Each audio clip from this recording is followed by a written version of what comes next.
WA researchers are taking the next quantum leap to uncover new ways of tackling subsoil acidity. For more than 20 years, work carried out by the Department of Agriculture and Food Western Australia has highlighted the benefits of top-dressing lime to improve the pH of wheatbelt soils. DAFWA soil scientist Chris Gazy says incorporating lime to depth with cultivation is also proving to help overcome subsoil acidity constraints to crops and improve wheat yields by up to 13%.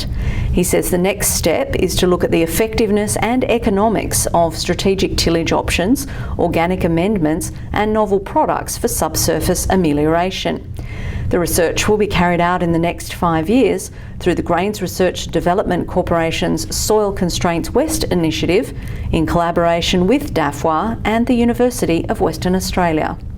We've set up 2 field trials in 2015, one at South Doodlakine in the Eastern Wheatbelt and one a bit further east at Merredin Research Station. These trials have been set up to last 5 years of the project, and the main aim is to look at how much can we reduce the acidifying effect of our fertilisers, and the main treatment is calcium nitrate in conjunction with lime treatments as well. This new project will fit nicely with the other soils projects that form part of the Soil Constraints West initiative.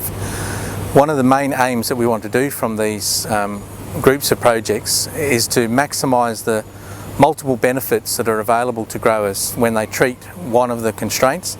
Perhaps they can be adding towards the treatment of another constraint as well. An example would be under controlled traffic farming systems, if they deep rip and incorporate lime at the same time, we're getting rid of compaction, we're maintaining the soft soil and we're treating acidity at the same time. Chris says one of the main aims is to cut the amount of lime required by growers, but to get a bigger return from the lime that is applied. We want to make the treatment of soil acidity more affordable and more attractive to growers. One of the things that has to be remembered is that by treating soil acidity, you're actually recovering the soil and achieving the potential yield that you should be able to get. One of the things that's not usually recognised is the losses that are caused by soil acidification or low soil pH. To try and work out the economics of the treatment options, firstly we've got obviously yield differences and responses to the treatments that we put in, and we understand the costs of those various treatments. But the thing to remember is that treating acidity is something that is long term, and these benefits are going to last long term, or they're going to need to be supplemented and managed over a long period of time, and we'll use modelling, economic modelling and things to take all of that into account.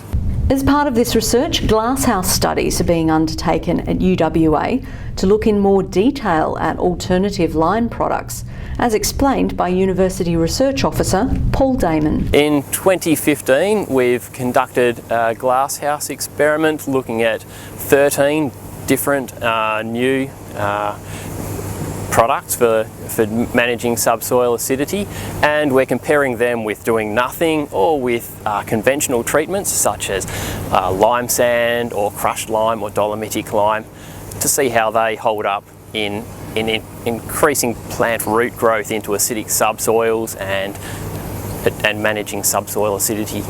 We don't want to look at anything that's not practical or viable or economical, so all of the treatments that we are testing should hold up in an economic and practical sense. Paul explains what's going to happen with this research in 2016 and beyond. We're going to take a few of the most promising looking treatments, we're going to test them further, we're going to try different soil types, larger pots and longer duration of experiments, and try and look at where and when the products are likely to be most effective by understanding how and why they work.